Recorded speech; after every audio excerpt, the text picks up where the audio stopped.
So next one is conductivity with variation of molar conductivity with concentration. So molar conductivity is very equivalent conductivity is very. In the case of strong electrolytes and weak electrolytes, when molar conductivity increases, then concentration. மாறி வரும். So in the case of strong electrolytes எடுத்துக்கிட்டீங்க அப்படின்னா the ions are present in water, right? So அந்த aqueous solutionல ions வந்து mix ஆகி இருக்கும். So அதோட inter ionic attractions வந்து decreases with the migration of ions. ஒரு நிமிஷம்.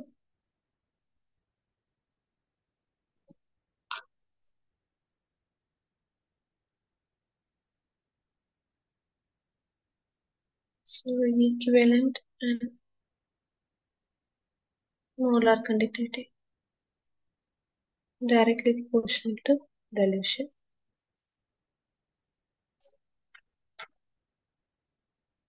Dilution concentration decrease ஆகும்போது equivalent and molar conductivity increase.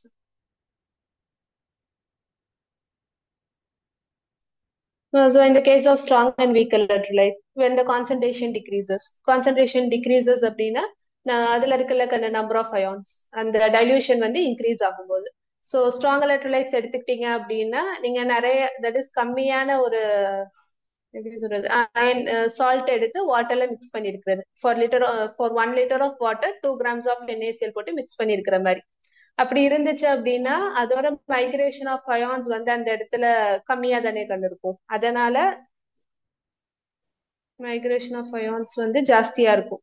Sorry, watery content வந்து ஜாஸ்தியா இருக்கிறதுனால உள்ளார இருக்கிற அந்த இன்டர்மாலிகுலர் ஸ்பேசஸ் எல்லாமே ஜாஸ்தியா இருக்கும். ஸோ அதோட அயான்ஸ் மூவ் ஆகுற அந்த ஃப்ரீடம்னஸ் வந்து ஜாஸ்தியா இருக்கும். அப்ப அயான்ஸ் வந்து ரேண்டமா மூவ் ஆகும்போது அதோட ஈக்குவலண்ட் அண்ட் மோலார் கண்டக்டிவிட்டி வந்து இன்க்ரீஸ் ஆகும். மோலார்ல பெர் மோல் வச்சு சொல்றது, ஈக்குவலண்ட் கண்டக்டிவிட்டினா பெர் கிராம் ஈக்குவலண்ட் அதை வச்சு சொல்றது. ஸோ இது ஸ்ட்ராங் எலக்ட்ரோலைட்ஸ்ல. வீக் எலக்ட்ரோலைட்ஸை பொறுத்த வரைக்கும் அதோட டிகிரி ஆஃப் அயனைசேஷனே வந்து ஆல்ரெடி கம்மி. அதனால அதோட ஈக்குவலண்ட் அண்ட் மோலார் கண்டக்டிவிட்டி வந்து இன்க்ரீஸ் ஆகும். ஸோ கான்சன்ட்ரேஷன் குறையிறது அப்படின்னா டைல்யூஷன் வந்து இன்க்ரீஸ் ஆகுறது. ஸோ அந்த பர்டிகுலர் ஆக்வா சொல்யூஷன்ல நம்பர் ஆஃப் அயான்ஸ் பிரசன்ட் ஆகி இருக்கு பாத்தீங்களா, அது வந்து கம்மியா இருக்கும். அயான்ஸ் கம்மியா இருக்கிறதுனாலதான் அதுக்குள்ள இருக்கிற அந்த இன்டர்மாலிகுலர் ஃப்ரீ ஸ்பேசஸ் வந்து ஜாஸ்தியா இருக்கிறது. அதோட மூவ்மெண்ட் வந்து ரெஸ்ட்ரிக்டட் இல்லாம ஃப்ரீடமா மூவ் ஆகுறது. அதனாலதான் இந்த இடத்துல கண்டக்டிவிட்டி இன்க்ரீஸ் ஆகுறது. ஸோ இது ரொம்ப இம்பார்ட்டன்ட், மறந்துடாதீங்க. Equivalent and molar conductivity inversely proportional to concentration. So in case of molar conductivity, so இதுல dB also calculation.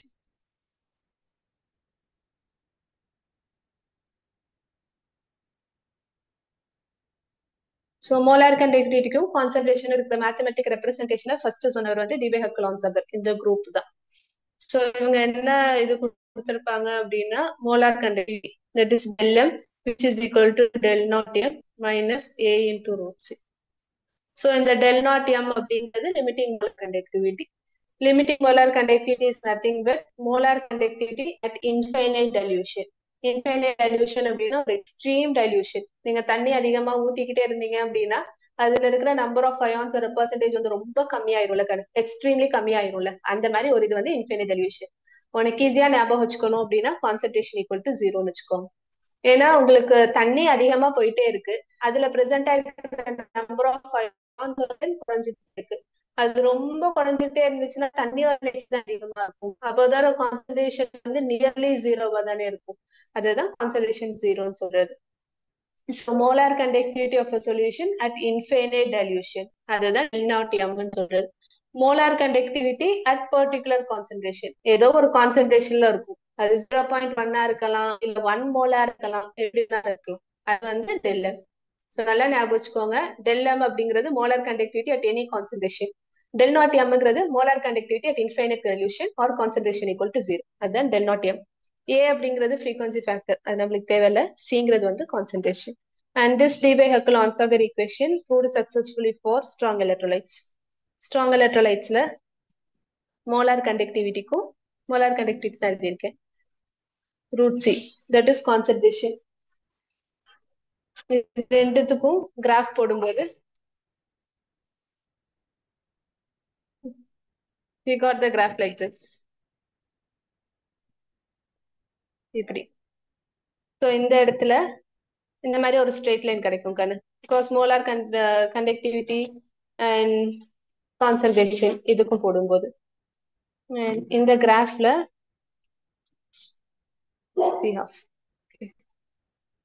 இப்படி இருக்கட்டும். ஸோ இந்த இதுல இதை வந்து அப்படியே எலாங்கேட் பண்ணுங்க. அதாவது இந்த கிராஃப் அப்படி எலாங்கேட் பண்ணும்போது இந்த y ஆக்சிஸ்ல போய் அது டச் ஆகுமா? இந்த பர்டிகுலர் இடத்துல c equal to 0. That is ஒரு இன்ஃபைனைட் டெல்யூஷன்ல இதை எலாங்கேட் பண்ணி இங்க கிடைக்குது பாத்தீங்களா ஒரு வேல்யூ. இந்த வேல்யூ தான் டெல் naught M. That is limiting molar conductivity. ஏன்னா கான்சென்ட்ரேஷன் ஆகும்போது லிமிட்டிங் மோலார் கண்டக்டிவிட்டி வந்து வேரி ஆயிட்டே இருக்கும். அப்படி வேரி ஆகுறதா இந்த பர்டிகுலர் லைன் இது போட்டிருக்கேன். சோ இந்த இடத்துல இந்த லைன்ல அப்படியே எலாங்கேட் பண்ணீங்க அப்படின்னா y ஆக்சிஸ்ல போய் ஒரு பாயிண்ட்ல டச் ஆகும். அந்த பாயிண்ட்ங்கிறது வந்து c equal to 0. That is concentration வந்து இன்ஃபைனைட் டைல்யூஷனா இருக்கும்போது இருக்கிறது. அப்ப அந்த இடத்துல டச் ஆகுதுக்கிறது, டச் ஆகி ஒரு வேல்யூ வருது இல்லது மோலார் கண்டக்டிவிட்டில, அந்த இதுக்கு பேர் தான் லிமிட்டிங் மோலார் கண்டக்டிவிட்டின்னு சொல்றது. அப்ப ஸ்ட்ராங் எலக்ட்ரோலைட்ஸை பொறுத்த வரைக்கும் லிமிட்டிங் மோலார் கண்டக்டிவிட்டிக்கு நம்மளால ஈஸியா வேல்யூ கண்டுபிடிச்சிட முடியும். சோ இதுல பிரச்சனை இல்லை. If you go for weak electrolytes, இதை நம்ம வீக் எலக்ட்ரோலைட்ஸ் போடும்போது இந்த மாதிரி ஒரு லைன் வந்து நம்மளுக்கு கிடைக்கும். தட் இஸ் இந்த மாதிரி ஒரு லைன். இந்த லைன்ல இங்க ப்ரொடியூஸ் ஆகுது பாத்தீங்களா, அதான் y ஆக்சிஸ்ல வருது பாத்தீங்களா இந்த லைன் கடைசி வரைக்குமே which is parallel to y axis.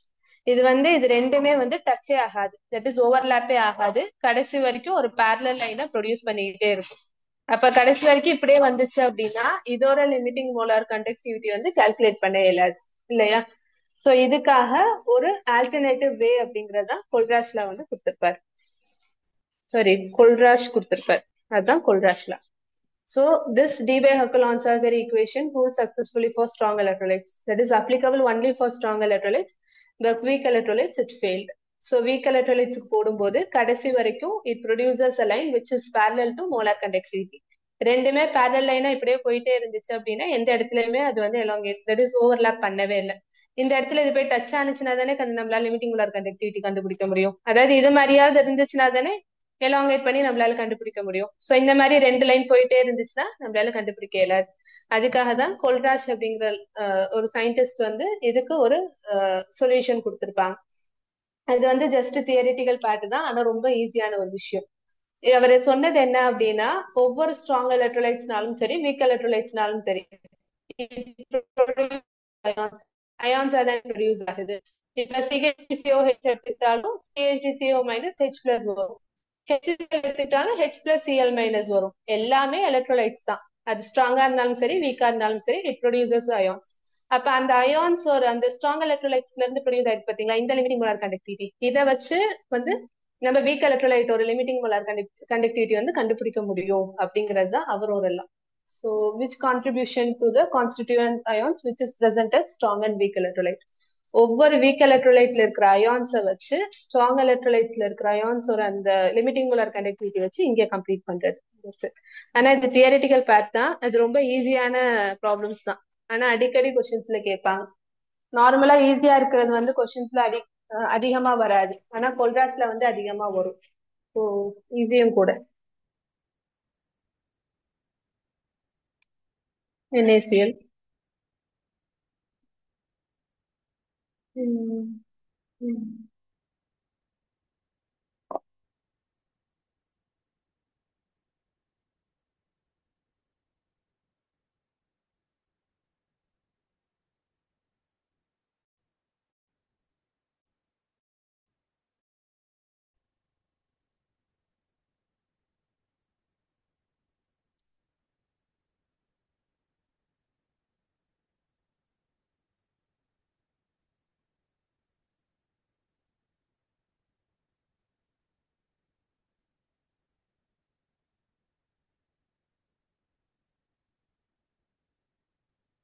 HCl.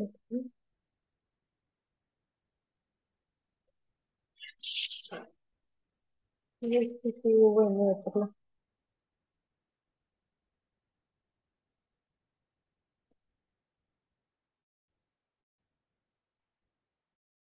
So இது மூணுமே வந்து strong electrolytes, right? So HCl, NaCl and CH3CONA இது மூணுத்துக்குமே வந்து லிமிட்டிங் மோலார் கண்டக்டிவிட்டி கொடுத்துருக்காங்கன்னு வச்சுக்கோங்களேன். ஃபார் எக்ஸாம்பிள் இது X, இது Y, இதை வந்து Zன்னு எடுத்துக்கலாம், ரைட்? ஸோ இது மூணுத்தையும் வச்சு limiting molar conductivity for CH3COH வந்து கண்டுபிடிக்கணும். ஸோ டி-பை-ஹெக்கல்-ஆன்சாகர் இதுபடி limiting molar conductivity of strong electrolytes அந்த ஃபார்முலா படி கண்டுபிடிச்சிடலாம். அதுக்குன்னு ஒவ்வொரு சால்ட்டுக்குமே ஒவ்வொரு அயான்ஸுக்குமே ஒவ்வொரு வேல்யூஸ் வந்து அவங்க கொடுத்துருப்பாங்க. அந்த வேல்யூஸ் எதுவுமே நீங்க மக்கப் பண்ணணும்னு அவசியம் கிடையாது, உங்களுக்கு கொஸ்டினே கொடுத்துருப்பாங்க. ஸோ பிரச்சனை இல்லை. நீங்க வீக் எலக்ட்ரோலைட்ஸோட லிமிட்டிங் மோலார் கண்டக்டிவிட்டி தான் கண்டுபிடிக்கணும். ஸோ இதுக்கு இங்க வந்து அயான்ஸா இருக்குல்ல, தட் இஸ் CH3CO மைனஸ், அதுவும் H+ அயான்ஸும் இருக்கும். ஸோ இந்த அயான்ஸ் தேவைப்படுறது இந்த மூணுல எதுங்கிறத செக் பண்ணுங்க, ரைட்? ஃபார் எக்ஸாம்பிள் இதுல CH3CO மைனஸ் இது நம்மளுக்கு வேணும், இங்க இருக்கிற H+ இது நம்மளுக்கு வேணும். இந்த ரெண்டும் தான் நம்மளுக்கு வேணும், NaCl வந்து தேவையில்லை. அப்ப இங்க கொடுத்துருக்காங்கல்ல ரெண்டு வேல்யூஸ், அது ரெண்டுத்தையும் பிளஸ் பண்ணி Yங்கிறதால மைனஸ் பண்றது. So X plus Z minus Y. அப்ப CH3COO NaH கிடைச்சிரும். இங்க இருக்கிற NaCl வந்து இந்த NaCl வந்து வெளியில போயிடும். ஸோ வேல்யூஸ் கொடுத்துருப்பாங்க, இதை நீ பிளஸ் ஆர் மைனஸ் பண்ணி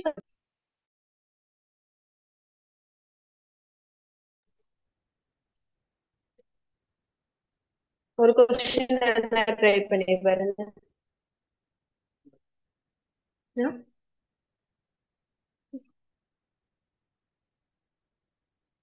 இப்போ limiting molar conductivity of Ca2+, which is equal to 119. For Mg2+, it is 106. For Cl minus, 76.3. For sulfates, 160.6. So இந்த நாலு இதை வச்சுட்டு கால்சியம் குளோரைடுக்கு மெக்னீசியம் சல்ஃபேட்டுக்கு கால்குலேட் பண்ணணும். Okay, so for calcium it can Ca2+ இருக்கும், Cl மைனஸ் வந்து இந்த இடத்துல இருக்கும். ஸோ இதுக்கு இப்போ limiting molar conductivity of calcium குளோரைட்னா கால்சியம் 119 பிளஸ் இங்க வந்து ரெண்டு Cl மைனஸ் இருக்கா கண்ணு, so 2 into 76.3, 119 plus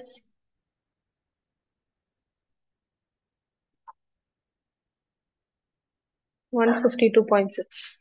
Final value.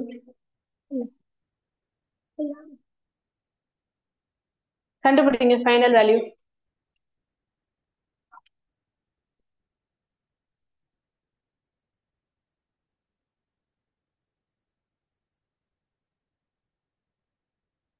It is 271.6. புரியுதா? Yes, ma'am. ஸோ அப்போ MgSO4 ஆன்சர் டக்குன்னு சொல்லுங்க.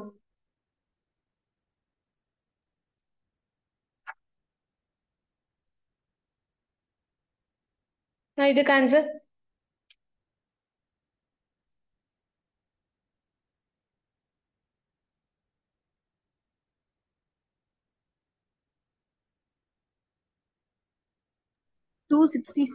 இவ்வளோ நேரம் 266.6. இதே இவ்வளவு நேரமா யோசிச்சுட்டு இருக்கீங்க. Molar limiting molar conductivity of Mg2+ and limiting molar conductivity of SO4 2- இது ரெண்டுத்தையும் ஆட் பண்ணி வர வேல்யூ 160 plus 160.6 plus 106, 266.6 வரும். That's it. And Colrashல ஒரு application. First one வந்து we are able to calculate the limiting molar conductivity for weak electrolytes. இப்ப நம்ம formula போட்டு இந்த வேல்யூஸ் போட்டு கண்டுபிடிச்சோம்ல கண்ணு, அந்த மாதிரி ஒவ்வொரு வீக் எலக்ட்ரோலைட்ஸோட லிமிட்டிங் மோலார் கண்டக்டிவிட்டியையும் ஸ்ட்ராங் எலக்ட்ரோலைட்ஸோட வேல்யூ வச்சு நம்ம கண்டுபிடிக்கிறது. That's it. And second one, degree of ionization, that is alpha, which is equal to molar conductivity by limiting molar conductivity. Limiting molar conductivity values and molar conductivity value இது ரெண்டுத்தையும் divide பண்ணி வர degree of ionisation இல்ல degree of dissociation இது கண்டுபிடிச்சுக்கலாம். இன்னொன்னு dissociation constant, which is equal to alpha square C divided by 1 minus alpha. இப்ப இதுல இருந்து நம்ம ஆல்பா கண்டுபிடிச்சிருவோம்ல, டிகிரி ஆஃப் டிசோசியேஷன், அதை வந்து இந்த இடத்துல சப்ஸ்டியூட் பண்றது. டிகிரி ஆஃப் டிசோசியேஷன் வந்து it is very very low, less than 5% தான் இருக்கும். இதுவே லோ வேல்யூ, அப்ப 1 minus alpha அதுவும் டினாமினேட்டர்ல வர்றது ரொம்ப லோ வேல்யூவா தான் இருக்கும். அதனால இதை நெக்லெக்ட் பண்ணிடலாம். So this become Ka equal to alpha square C. Okay, so degree of dissociation constant equal to alpha square. இது வந்து degree of dissociation into C, that is concentration. இது கண்டுபிடிக்கிறது. அதே மாதிரி molar conductivity ஒரு limiting molar conductivity ஒரு இன்னொரு form. Kappa divided by molarity. இது capital M molarity, whereas kappa divided by solubility. Limiting molar conductivity வச்சு அந்த பர்டிகுலர் சால்ட் இல்ல பர்டிகுலர் சொல்யூஷன் எந்த அளவுல சால்யூபிள் ஆகுதுங்கிறது நம்மளால ஈஸியா சொல்ல முடியும். மோலார் கண்டக்டிவிட்டி வேல்யூ வந்து லிமிட்டிங் மோலார் கண்டக்டிவிட்டி வேல்யூ வந்து கம்மியா இருந்துச்சு அப்படின்னா அதோட சாலிபிலிட்டி வந்து அதிகமா இருக்கும். இதுதான் அந்த இடத்துல இப்படி சொல்லியிருப்பாங்க. So limiting molar conductivity equal to kappa divided by molarity. அதே மாதிரி கப்பா டிவைடட் பை சாலிபிலிட்டி.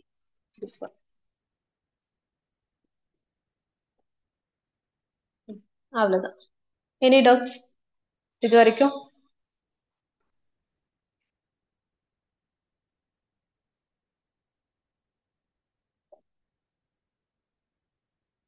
இது வரைக்கும் எந்த டவுட்ஸ் உண்டா? No ma'am. இதுக்கப்புறம் செல்ஸ் மட்டும்தான் இருக்கு. இந்த லெசன் நெக்ஸ்ட் கிளாஸ் ஃபினிஷ் ஆயிரும். நம்ம ஃபர்ஸ்ட் ஸ்டார்ட் பண்ணோம்லப்பா, that is electrochemical cell start பண்ணோம்ல, அதுல இருந்து இப்ப முடிச்ச வரைக்கும் தட் இஸ் கொல்ராஷ் லா வரைக்கும் அதுல இருக்கிற ஃபார்முலாஸ் அண்ட் தியரிஸ் இது வந்து ஒரு தடவை தட் இஸ் ரிவைஸ் பண்ணிட்டு வாங்க. நெக்ஸ்ட் கிளாஸ் வந்து செல்ஸ் முடிச்சுட்டு ப்ராப்ளம்ஸ் போடுற மாதிரி இருக்கும். உங்களுக்கு ஃபார்முலாஸ் ஞாபகம் இருந்துச்சுன்னா ப்ராப்ளம்ஸ் போடும்போது ஈஸியா இருக்கும். அதனாலதான். So just revise it and come. Thank you. Thank you, ma'am. Thank you, ma'am.